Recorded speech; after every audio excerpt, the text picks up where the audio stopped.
Hey everybody, and welcome to the channel again. Uh, 1 year, I think it maybe has been even more now. I recorded a video showing how to draw a face in a three-quarter view based on the Loomis method. Of course, this video is out in the channel, you can go and see it, but since then, quite a few things have changed in my process. Also, I decided to go a little bit more on stylizing my portraits and making them a little bit more cartoony. And I think it's worth to take a look again on how I draw faces now compared to back then and what has changed in my process.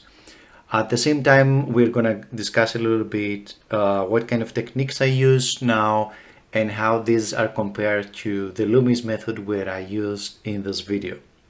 So I'm going to show you three different examples and how I drew them. As you can see here you can see the final results. And I'm going to also comment throughout the process on what I'm doing and what kind of techniques I'm using. Let's start with the first example. All right, let's start then with the first example. And before we start with my method, I want to quickly show you and go through the steps of the Loomis method. If you want to deep dive more into this method, then I'm going to have a link into his book in the description. So the Loomis method starts with a ball, of course, and then you establish this vertical line, which is the center line of the face.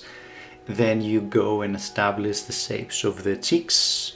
And then you also require a second smaller ball, which is the cut of the first ball of the face, which represents the skull, so you can find the point where the head turns pretty much. And then you want to establish also this line which indicates the other cheek, and then this crossed between the cut that you have made in order to find the ear on this cross. Then you have the jaw, and then slowly you go through the steps of this method. So this method is a very good method of drawing portraits, of course, right?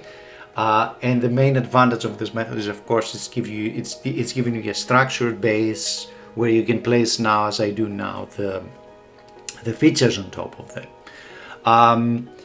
But the disadvantage when you want to go more into character design and stylization of your portraits start to appear exactly because of this point. It's a very good method, especially when someone is kind of starting to understand more about structure or perspective, like let's call it an advanced beginner. But you will quickly realize that the challenges appear when you wanna do stylization, exaggerate the shapes, push more into the flow of some picture. For example, as you can see, the person on the left clearly appears to have very sleepy eyes, a kind of a sleepy look where it's not that easy to catch when you're just following, the Loomis method. That's why you wanna try out different ways to exaggerate these forms and try to kind of break from this method. But when you already have started with this very solid and very fixed structure, then it's very difficult to break out of it and then make sure that you emphasize more on shapes and less on this specific structure. So as you can see here, I'm not gonna pretty much end this and make sure to try to do this whole sketch in Loomis, because that's not the point of this video, of course. It's just I'm showing you how you can go through the steps and then you establish a very rough sketch, which doesn't look that good anyways now, since I'm not doing this for making sure to make a good representation here, but more to show you just how you can go through the steps of this Loomis method and then establish kind of this basic sketch where you can go upon the sketch and then start making your changes.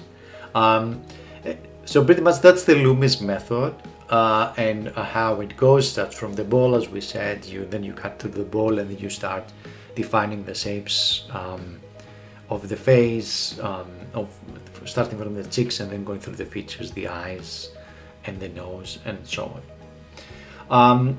So having in mind this method, let's now switch gears and see how I have changed my method, right, and how I draw portraits now compared to before, and also what kind of challenges there are here, and then how do I approach them. So first of all, what I'm doing is I'm establishing a frame.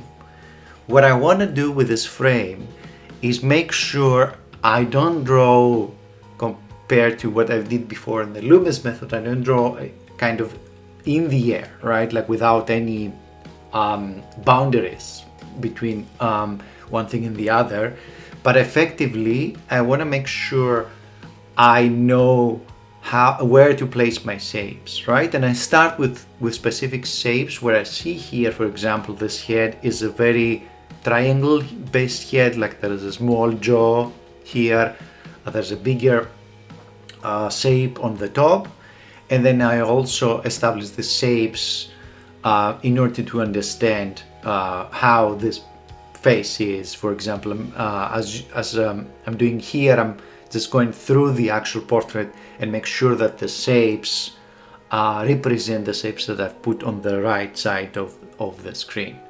And I also do some notes, for example, as I said, like if there's a small jaw which makes the head more triangle, or there is some hard angles on his head compared to maybe a female, let's say, portrait.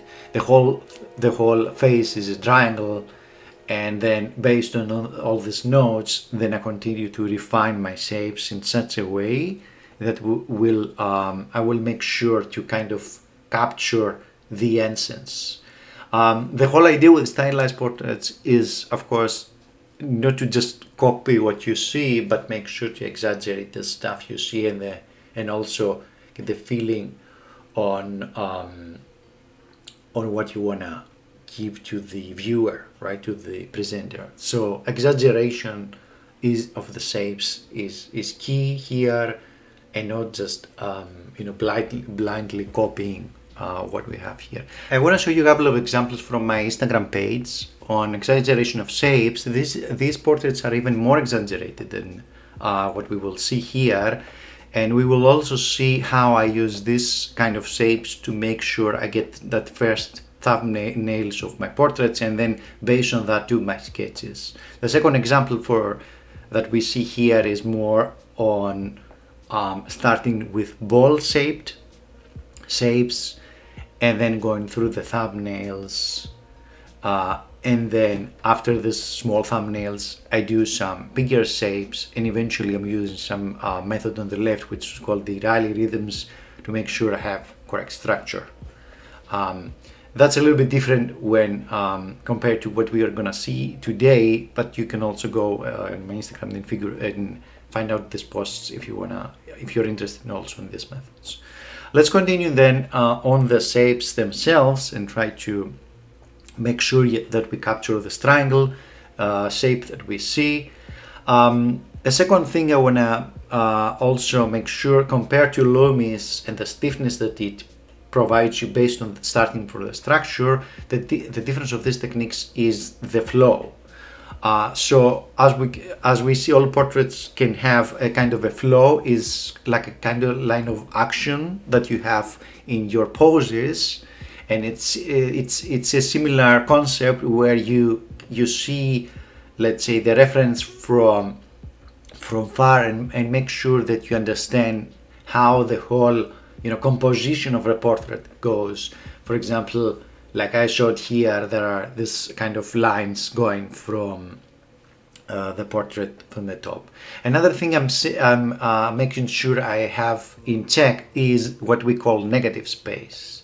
Negative space is the space between, for example, some object you were in a draw and the background, or it can be between components of these objects. For example, what is the distance between the eye and the nose, and what is this shape is when I'm drawing the nose. And what I'm making sure here is that the negative space and the comparable proportions between the different let's say shapes that do not really are a part of the subject are similar to what we have. So that's why I did this correction now, and I'm making sure the measurements are similar, like left much bigger and the small one in the middle, and the right one is kind of between the two of them. So this also helps me calculate the proportions of the portrait.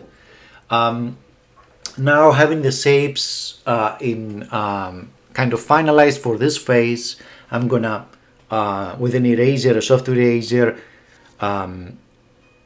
erase them and start drawing on top. Now at this point, you can also kind of fall back into Loomis if you want. Make sure that you have your ball of the head, and then cut into it. There's a 3/4 portrait, and you want to make sure you cut in this point, but I'm not going to do that, right? Because there is also another alternative way, which I feel is kind of a little bit better, and even Loomis is actually in his book, he's mentioning it. It's the perspective box that can be established on the head based on the point that the head is turning. So usually the head is turning there around the end of the eyebrow, and having this in mind, I'm actually making lines now that I make sure to get the correct perspective. And as you can see, the lines as they go down, they converge upwards, and the up lines, like the hairline for example, they converge downwards. This will give me exactly the same information as the cutting of the ball in the Loomis method, but with a simpler object that is the perspective box.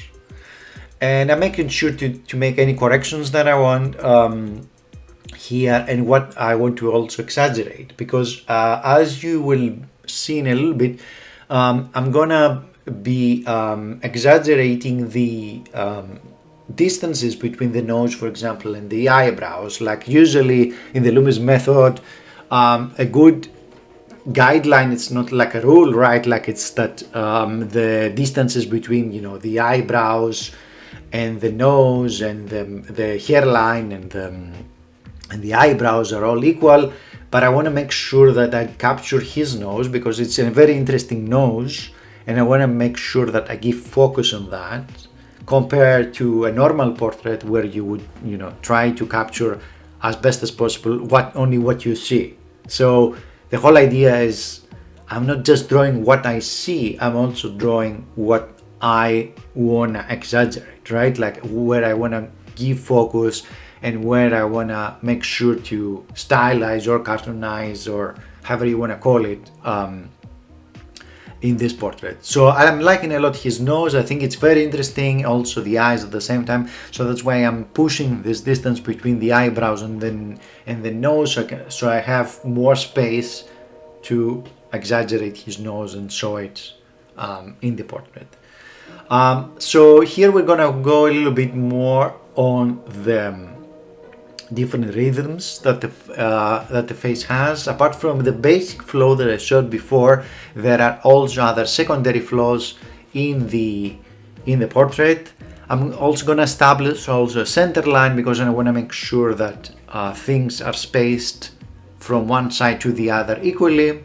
And as you can see, for example, in the eyes, I may measure the small line between the left eye and the end where the face is turning, that the distance is similar, because I don't want to exaggerate everything. I want to, you know, make sure my exaggerations are on purpose and not out of mistake.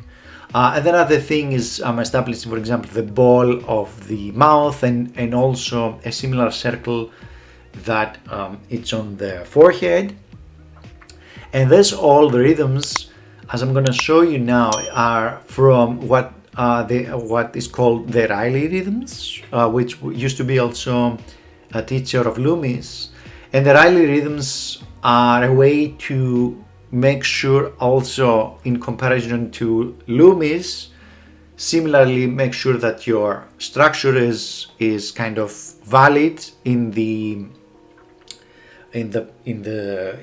portrait you're drawing, but also while kind of avoiding being too stiff at the same time. So that's why they're more like curved lines going through the eyebrows or going through the mouth and so on. And I'm using usually these rhythms. I'm gonna use most probably the rhythms of the eyebrows, the rhythm of the ball of the mouth, the rhythm that also, as I do here, passes through the upper part of the nose, which is kind of the secondary circle that we have in our mouth, and actually establishes for the men where the skull, as we see here, where the skull is connecting the nose to the eye holes, right?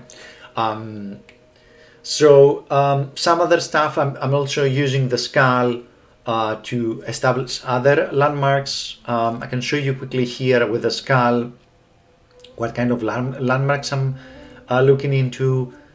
For example, the skull can help you establish the bones that we have next to the eyebrows or the hole of the eye area. And these are another way to find landmarks in the face. So kind of combining these two techniques, like the Riley rhythms and the landmarks of the skull, making sure that I'm kind of close into what I want to achieve with the likeness of the portrait. Then continuing here, after the skull, we are gonna be now going more into details and slowly kind of establishing the features of this specific portrait, because until now it was more about structure and big shapes and all this stuff. So I'm starting to establish the hair here, very basic shapes, right? Things that I see that are more prominent and not really going to details at all. I'm establishing a little bit the planes of the ear, and I'm making sure that now that I'm gonna, for example, draw the different shapes of the eyebrows or the eyes, they're gonna have the same angles as I see in the portrait on the left. Then also I want to make sure that I'm getting this feeling of the sleepy eyes that he has, and exaggerating this because that's one of the things I want to make sure to capture here from the reference.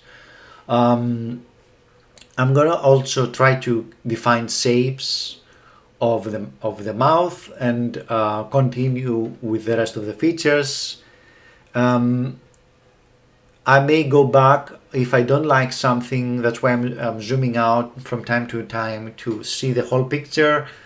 May go back, as I do now, where I go back into the history of the commands and then start again from the eyes, because I didn't like the way the eye on the back is looking. I want a better shape. And then I'm gonna re-establish the nose bridge and the mouth. I'm also making sure to get measurements, as you see from the left, like I'm close to the portrait. Although this is stylized, I want to make sure I have some likeness there, so I'm not completely off, so someone can recognize if they see them next to each other that this is the same person. It's just more cartoony and exaggerated. Then the shirt and what he's wearing is kind of secondary focus for me. I don't really want to spend so much time on that. My whole purpose is that I'm making sure that I get the things that I want to exaggerate correct, like the eyes. I'm gonna make them a little bit bigger just because I like them to be bigger in general. And after I have established all that, I'm gonna continue with choosing a smaller brush and making sure that I have everything established correctly. A good tip here is, as you can see, is I'm flipping my canvas here and there and zooming out. These are techniques that you can do digitally, where they kind of reset your brain and make you see errors easier. Another thing I am checking is the planes of the face. Both Loomis on the left and Azar on the right have good planar heads, as we call them, where they establish the planes of the head, which are surfaces that the head changes and they react to light differently. So I'm making sure that I'm kind of correctly finding the shapes. Sometimes if I wanna also kind of double check I am kind of correctly drawing stuff, like the way the jaw is turning into the front plane of the head from the side plane of the head. This is an important triangle that someone would establish on a portrait to also make sure that things look correctly. Or, for example, the underlying planes of the jaw or the neck. That's why I'm using this to understand more, like where should I put my shadows and so on. And finally, I'm also making sure that I have this kind of lines correctly where the head is turning, and now compared to the Loomis method, which is something that you want to establish this very early, like the turning of this C curve going around the face, it's kind of easier to do it now because I have established all these planes. So let's go now to the process of picking up the details brush, like it's this pencil brush that I'm using, and start defining more shapes of hair to make sure that hair is actually looking like hair and not like just a bunch of big shapes.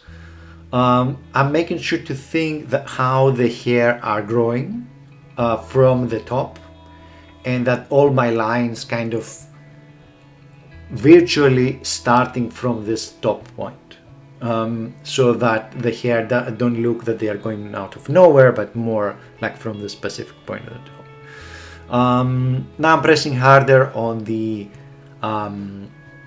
eyebrows and making sure that I get a little bit more small details, and I'm gonna start slowly going into the different features. Alright, I'm gonna go a little bit more in details into the different features. I'm gonna make sure I do an in-depth video in the future, but let's see the nose first. What I wanna establish is the bridge of the nose, where the nasal bone meets the cartilage as a shape, and then go through this shape and establish the different planes that I have for the nose in a simplified way, so I can make sure that everything is correct in perspective, and also be able to see which of the planes are pointing downwards or upwards, so I can make good lines later. And having also in mind the planes, I can now establish other features in the nose, like the nostril, for example, that we see here, which makes it easier to position it if I have the planes established. And then I can also know where to actually, for example, say it if something is pointing downwards.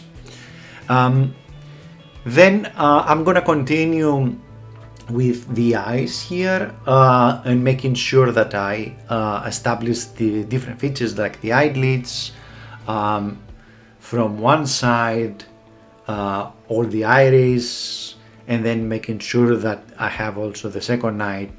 And the whole point here is to not lose the focus that his eyes are sleeping, even exaggerated. I'm also witnessing that maybe the nose needs to come a little bit more forward. I'm flipping the canvas, making sure that the eyes are looking at the same point. Usually this is something that you may not get right at the first time, but you want to do some experimentation on it.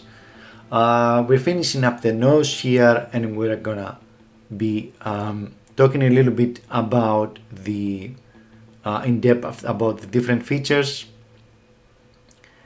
Let me make sure I get the outside areas correctly, like the contour lines, the ball of the mouth, and also the jaw. But I'm gonna show you a little bit about the eyes. So as we know, the eyes are a ball, effectively, right? And the iris is sitting on top of this ball, depending, of course, where we are looking, because the eye is changing. And the having that in mind, that the eye is a ball and the iris is on top of that, then we can establish the different eyelids, like, for example, the upper eyelid and the lower eyelid. Also, it's easier to establish the teardrop because it's not part of the eye, the teardrop. So having this kind of rough sketch about the eye, I can show you that the upper eyelid is three different planes, and I use two different planes for the lower eye. So I have simplified the way in this way, drawing the eyes by using this simple little rule, and then putting also the iris in there. Also at the same time, having this kind of understructure, I can also put the eyelids in the correct place on the top and the bottom side. And yeah.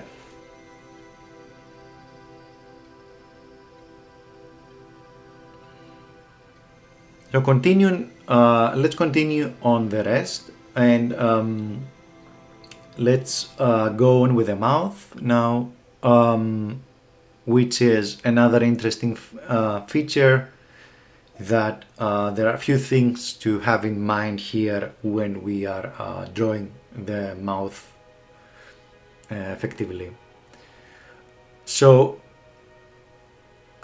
you see me doing this small circle, which is like the dimple of the mouth, how the mouth is ending, and the upper lip is going into the skin, and the lower lip again into the skin, creating like a very small donut.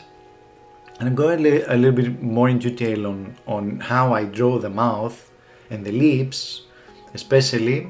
So I draw the mouth ball.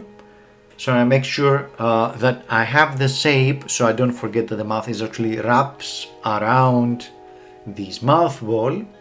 And then I draw very simple shapes based on the turning point of the mouth, right? Like in a 3/4 view, effectively, there would be more lips shown on the left side and less on the right side. And having this understructure here, I'm gonna be drawing this small triangle in the middle of the mouth. Of course, the middle now, since we're in perspective, is gonna be more towards the one side, and then also making sure that I have this lip. And of course, the upper side of the mouth is looking downwards, and the bottom is looking mainly upwards. This is something to remember, but at the same time, the complexity of both of them is that they are not just simple planes, but there are like two cylinders, one above the other. So there is a downward curve on the mouth of the upper lip, and there is an upward curve of the lower lip when we want to shade the mouth, but they are also at the same time cylinders, so we need to have that in mind. Finally, we're gonna go into what I call the kind of line art phase. Here Making sure I have also doing any small corrections that I may find, like lowering the eyes and so on. And I'm gonna start with clean lines above the lines that I just erased with my soft eraser. And I'm gonna start establishing more correctly the hair and the different locks of the hair,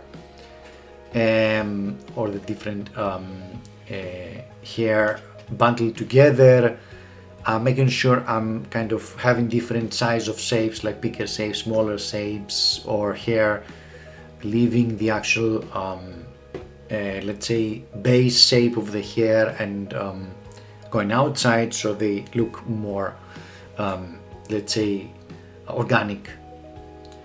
Doing the same with the rest of the features like the nose and so on, trying to get more clean lines and making sure I'm drawing with the shoulder basically instead of my head, so they look more energetic and more flowy compared to before.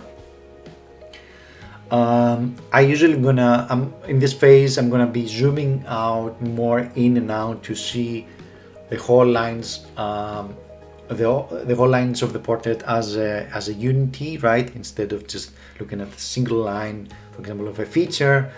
And I'm also making sure that when I don't want to push focus, I'm gonna do I'm gonna push my brush less, so there are, like, fader lines in these areas.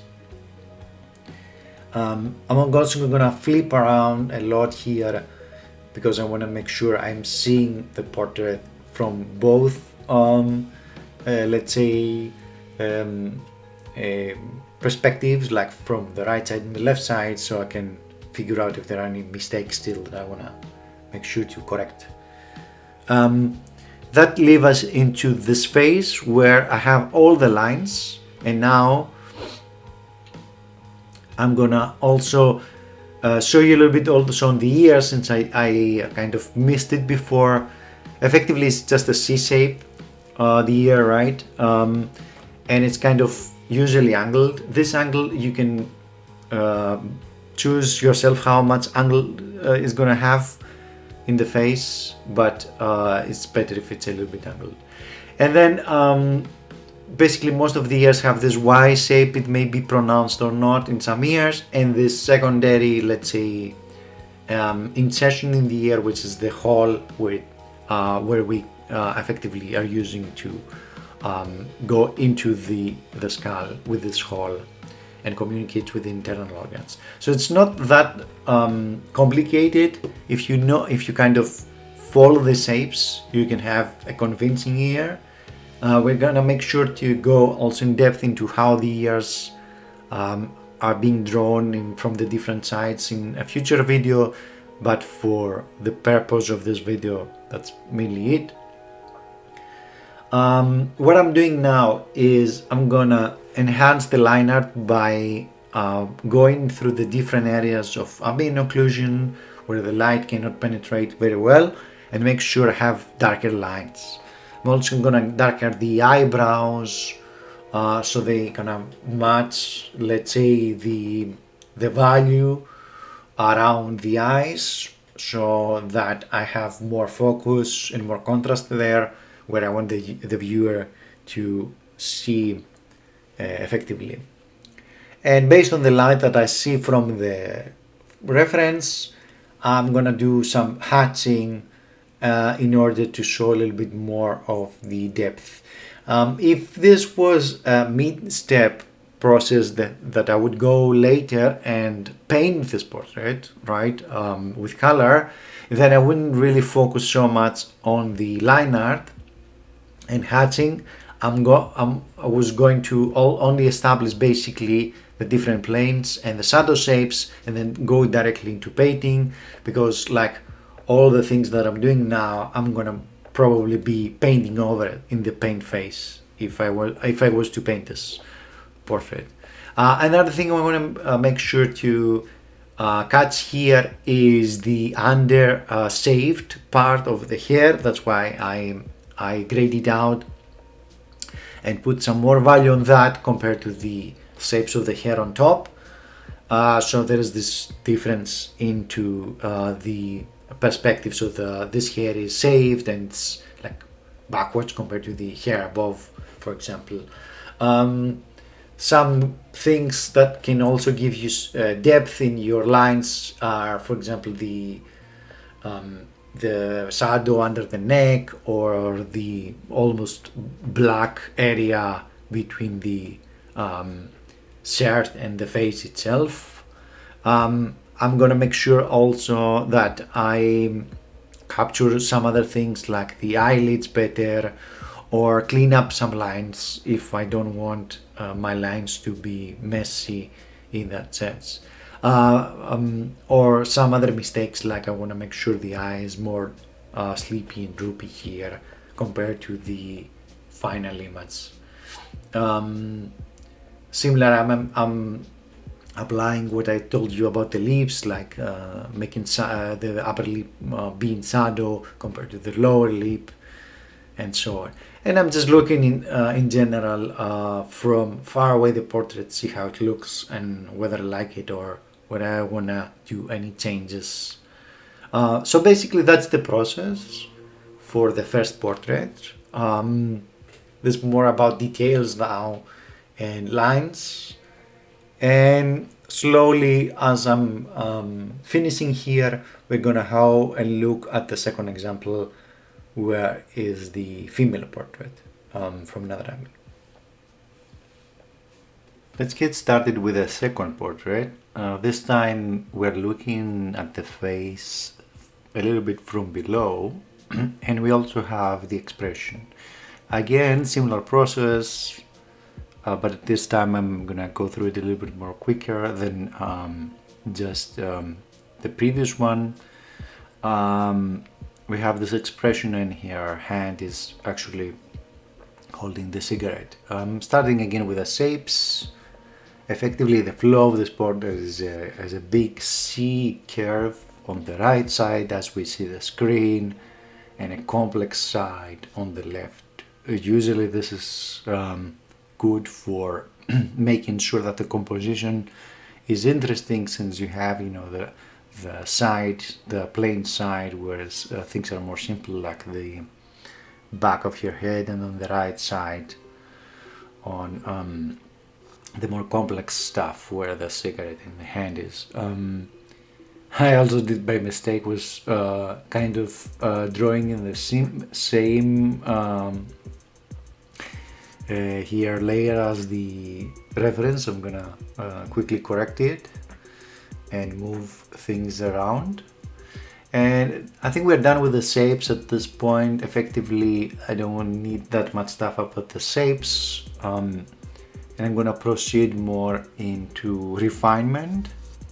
I want to make sure I capture also the roundness of her head in the shapes, and going more into more rounded shapes instead of very angular shapes compared to the previous one, since this is kind of the focus I want to make sure I have here.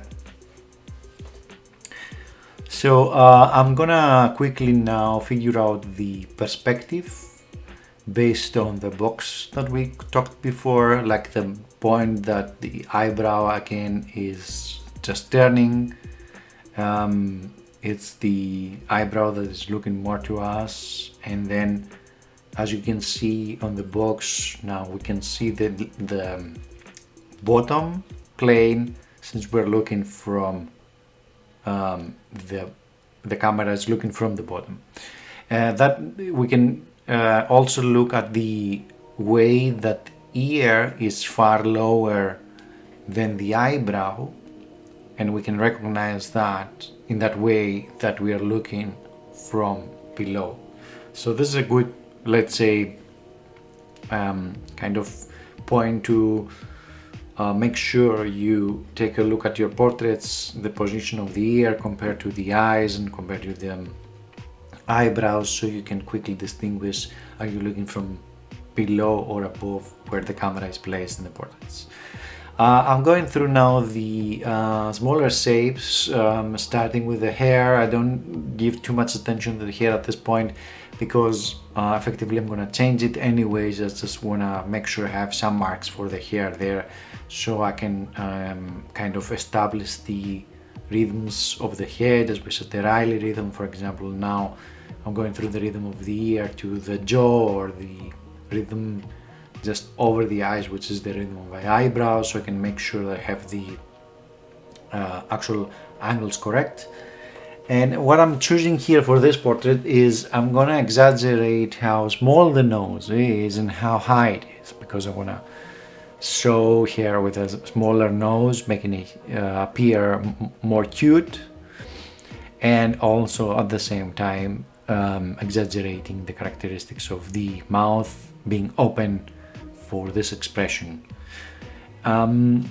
Also, if you see, there is two lines starting from the nose and going towards the eyeball and landing at the rhythm. This is another kind of good way to measure where the position of the eye should go. That's why I'm pulling the eyes more on the right. This is kind of like of a triangle being created from the point of the nose to the corners of the eyeballs, and also together with the rhythm of the Riley rhythm of the eyebrows, create this kind of triangle for the face, where you can see I'm using here to measure if I'm in a similar position about the eyes and where should I place the eyes. Effectively for the hand, I'm just using some plain square shapes to position the fingers, and that's it for the moment. Hands are complex usually, so they really deserve their own video, but how I'm gonna approach it here is simplified, as just picking up simple shapes like a trapezoid, for example, for the planes of the different fingers. Now we are more into the phase of picking up the sketch brush, which is the smaller brush compared to the previous one, and going through the features. As you can see already, I'm skipping some steps, or I'm combining steps together based on the previous process. Usually when I feel that my shapes are correct or my perspective is correct, then I will maybe skip some of the steps of this process. Depending on your experience with drawing portraits, you may also want to skip steps, right, and jump right at the features if you feel that what you're looking for is correct. And exactly, and that's the point here, that I am already have established, I think in my opinion, good angles and good ways to show this expression. And also what I want to exaggerate on this, like for example here eyebrows are thick, so I'm gonna thicken them even more because this is a characteristic that I like. And I'm going into the features. A little bit more on the mouth here is I'm showing you how you can approach the different components of the mouth, the bottom component and the top component where the teeth lie. So it's kind of a two horseshoe shapes where they get connected to the bottom one gets connected to the jaw. Going forward, I'm gonna just use again simple shapes about the ear, or I'm gonna establish the bottom plane of the jaw, as we said before. You know, we're looking from below. That means the bottom plane of the jaw will be visible to us. And in general, I'm gonna establish a little bit also like anatomy, for example, the muscle of the neck there, under the ear, until I reach now the point that I'm gonna pay more attention to the shapes of the hair.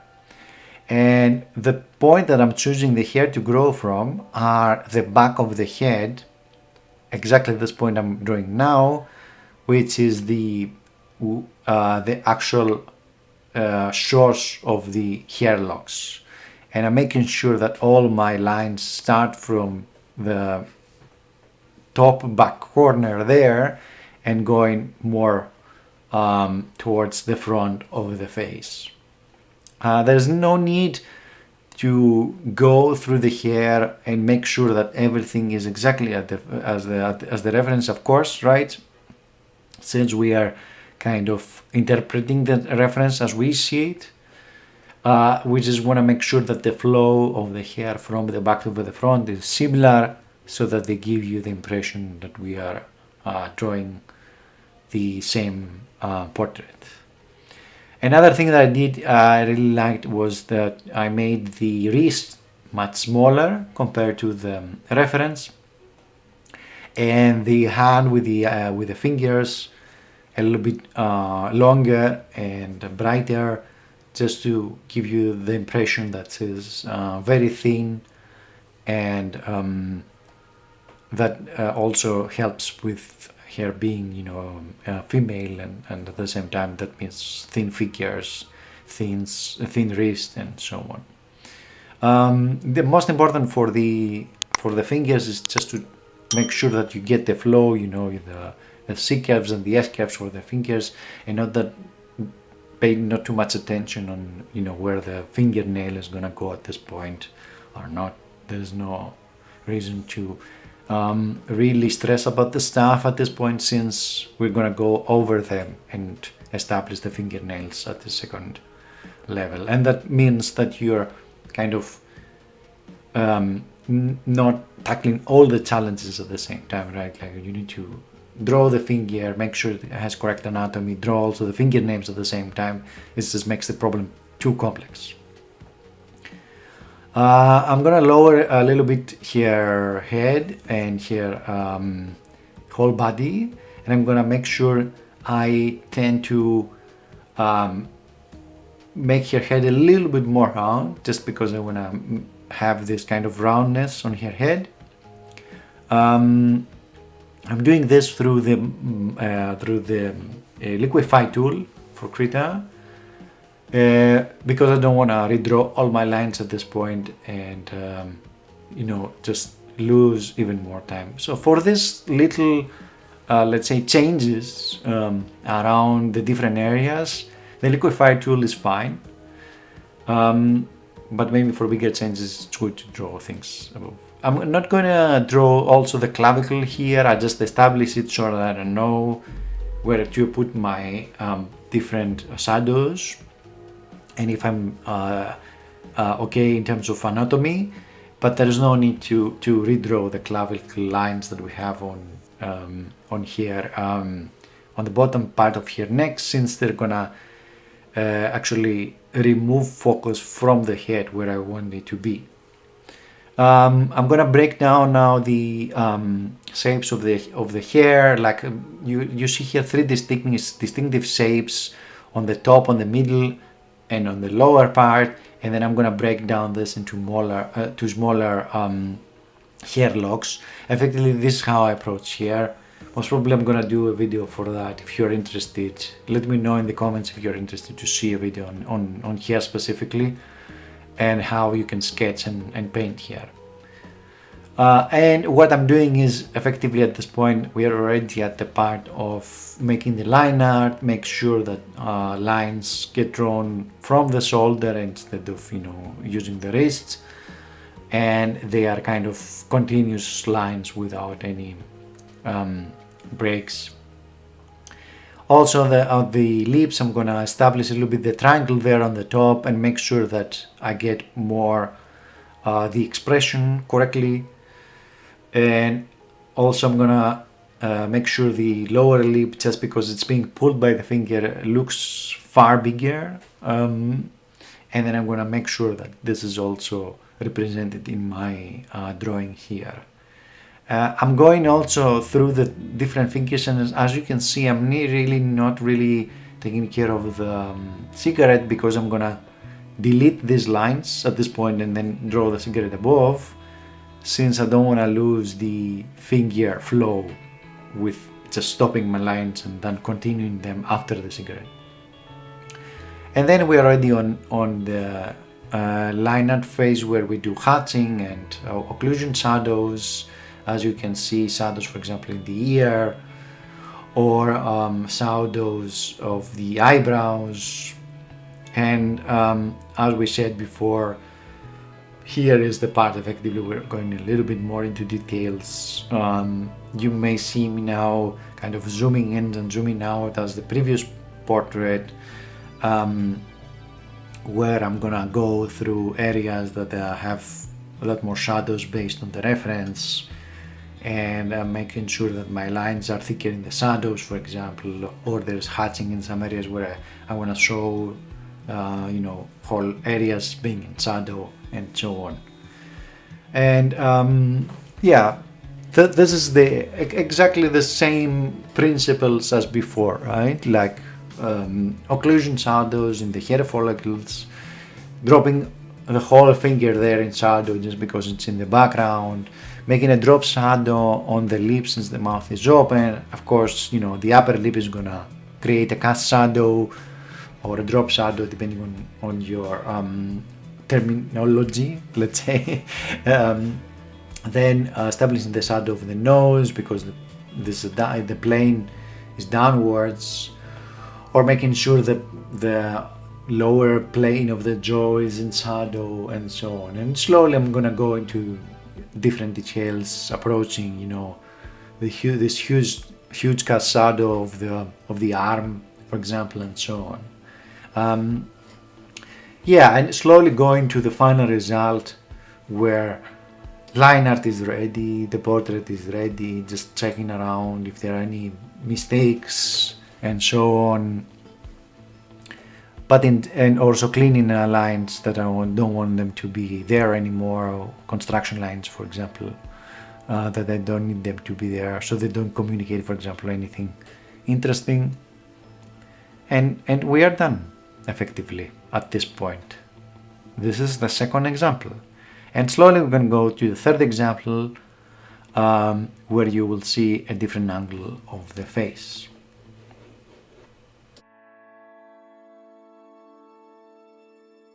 So we have this very nice gentleman here looking downwards. I think he is evidently sad. And similarly, I'm going to start with the shapes. I'm looking here for a more boxy shape based on his head, right? I'm looking at the whole head and I'm thinking, okay, this reminds me of the box, right? So I'm going to push this shape as much as possible. I want to make sure that I stylize him based on this principle that this is a box shape, right? And continuing this, I'm going to refine my shapes and make sure that I don't really go that much outside of this box shape, so I don't break the lines. Also, the flow of this portrait is more like a shape of a C curve, starting, let's say, from downwards and going towards the right, as we see now on the screen, a C curve that ends up making his head turn towards the right side, as we see now on the screen, or left side as it is now. And I'm already trying to establish a little bit of perspective. Now the ear compared to the eyes is higher. That means we are looking at him from above, so we can see the top of his head, we can see the ear being higher, we don't see any downward planes of the nose, for example, or the actual jaw bottom plane.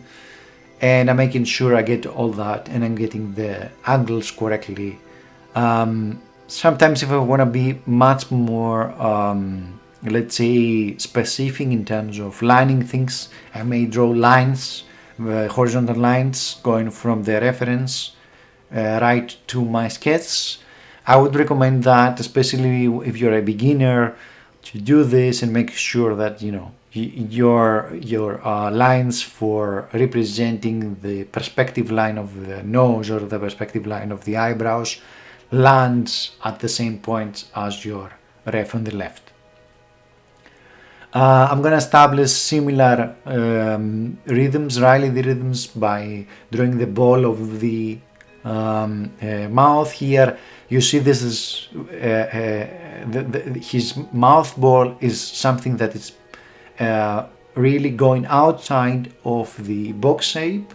So I'm gonna make sure I catch that, and also that his bone, the cheekbone of the skull on the right side is also very outside of this shape that we have. So I want to make sure I cut them, these two, and exaggerate them, right?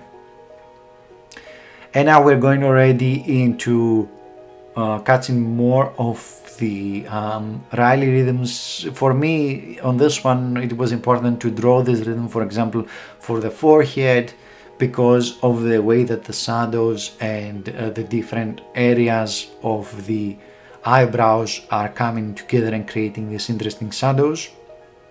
And I want to make sure I have this max on my drawing. In the previous portrait, it wasn't that interesting, just because it was also a female portrait, and there are less, changes in the forehead. You have a female portrait, the more female it will look, right? So the more changes we have in the forehead, in the eyebrow, for example, if it's going outside the basic mass of the head, or if the cheek is going outside, it has a hard angle, the more muscular your portrait will look. Also making sure that the nose is wide. I'm exaggerating a little bit that, and I'm going through some basic shapes on the coat. What I want to make sure is I don't have any tangents, which means any lines meeting each other in terms of specific angles, and they are just they're looking like touching each other. For example, in the reference, his shirt inside the jacket is almost touching the jacket line, how it comes down from his kind of jaw down at the shirt triangle of the shirt there. So making sure that this triangle is much bigger compared to the reference, so it goes outside over the jacket, so there's no tangent line, for example, being created there. Now it's all about the lips. I'm gonna make my first try to make the lips there. I'm gonna probably change it, but still I'm not really worried about making everything perfect the first try, because I'm going through waves on this, and I'm making sure that every wave is kind of better than previous in terms of catching characteristics that I want to focus on, catching similarity, and so on. Another thing that is interesting here is I made sure that his when he's looking downwards, and his eyelids are almost the thing that we see in the eyes. Then I made sure that they wrap around the ball, so I can show much better the 3D ball of the eyes. And also another interesting shape is his eyebrows, how they do this upside C shape, starting from the top of the eyebrow on the right now to the other eyebrow, like a C shape between the two eyebrows. Slowly going more into details of the nose and the different planes. I'm still using the bigger brush because I don't want to go into very, very small details, but I want to make sure I'm catching a lot of stuff before I go into this, let's say, phase of using the sketch brush, which is smaller. And now this is the time exactly that I'm starting with the details, and I have the bridge of the nose right where the bone is. Then I'm going to the nostrils, and I'm making sure that the bridge is much more exaggerated in my portrait compared to this one. I'm gonna make sure that I get all the angles correctly, and I'm gonna make sure that I'm also communicating some information about how the eyebrow gets really outside the forehead shape on the left, For the hair, I'm not gonna do that much here. I'm just gonna establish the big shape, not worry about that the hair is very curly, and just indicate, there is this upper part of hair there, this is the shape, and that's it. This is a simplification I chose to do here, because if you go and try to do all these little hair follicles and these little hair locks, or how they intermingle with each other, it's gonna be hours and hours without really a significant better result. Similarly, the ear, you see this Y shape, this is much smaller on him. I'm making sure that it's smaller on my side. And here we're going to tackle the lips. Effectively, what I want to show is that his lips are very full and wide, but also at the same time they are kind of very forward into his mouth. I'm gonna take a few iterations, because this is the time to focus on that detail and see how can I make sure they are close to the reference, but also kind of exaggerating that they are full lips, and he has some very interesting shapes on his lips. Probably gonna go over them one more time after the close. Usually what happens is, and I'm kind of suggest that you do the same, is like when you have hard time drawing something specific, put your lines there, just give it a try, then go draw something else, another part of the portrait or in your illustration, and come back to it. Having all the other lines around, you may find out that you have made a mistake which wasn't previously not really visible, just because now you have the whole total picture of the portrait. And I'm gonna even exaggerate now that C shape that the head is doing, because it's just moving downwards, and back again to the lips, because now that I have all the other information, I'm gonna give it a third try and make sure that I'm getting the lips correctly and how they go outside of the mouth ball, and they appear to be pretty much in this kind of angles. Yeah, like for example, the bottom lip, it should be wider, and both of them should be kind of protruding outside. And final then lines. Now making sure that any corrections that happen should happen now. Similarly to the other line art that we did for the other two portraits, just first trying to get lines that are being drawn from the shoulder energetically without any spaces, just one line, for example, for the nostril, one line for a specific plane,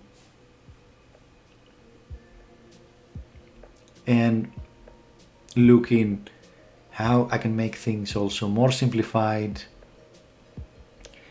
Here I'm doing some small indications, for example, like in the forehead above, where he has this interesting shadow shape, and again on the lips. This is interesting how these lips have made me draw them multiple times. And again, as I said, the hair, I'm not gonna do that much here. I'm just gonna eventually just make sure that they are hatched, so they are, a lower value than the rest of the head, but not really going into details. And another thing I cut here is the shape of the how the jaw turns into the bottom plane of the jaw, and how pronounces this rhythm of Riley, where it's starting from the top of the nose, from the bridge of the nose, like the upper part of the nose, and ends up in the bottom part of the jaw, which is very interesting for him. And yeah, we're already on hatching. We're gonna make sure that some things that are in occlusion shadows are being represented correctly here, and going through the same process whenever I think there is no light coming in, I will just make sure I create an occlusion shadow. And as I said, like, this is what I'm gonna do for the hair, nothing else. And the same for the eyebrows, making sure the eye shadow is there for the area above the eyelid, and making sure that I have some other shadows like in the ears and so on.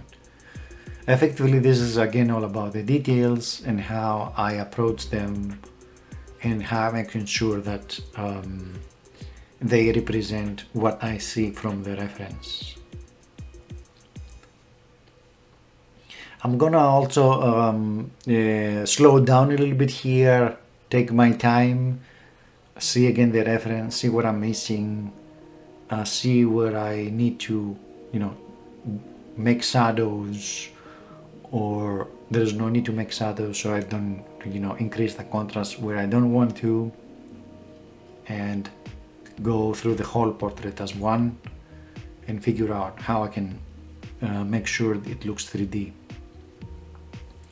Of course, it's much more rectangle compared to the reference. As we said, this is a stylized portrait. It's not the goal to make it one-to-one for the reference, because I'm not into printing stuff. So whatever I see, I just print it on the paper or on the digital paper as it's here, but it's more about, interpreting these portraits as characters and what they, show us in terms of pictures. Yeah, pretty much I think we are done with this third example also. And just a few details lying around, but most of the things that I wanted to show you are pretty much here. I may use also a bit the liquify to bring his one side a little bit higher, and that's pretty much it. There is nothing more kind of to be done here, or else we're gonna be overworking it, I think. Yeah.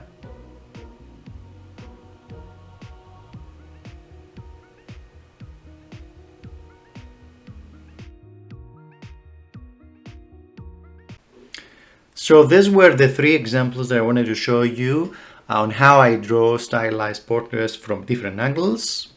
Hopefully you found this video useful. If yes, make sure to like and share this video with other artists in your community. If you have any questions, I'm happy to answer them in the comments. And if you haven't subscribed, please subscribe, because a lot more videos are coming in the channel in the future. Alright, then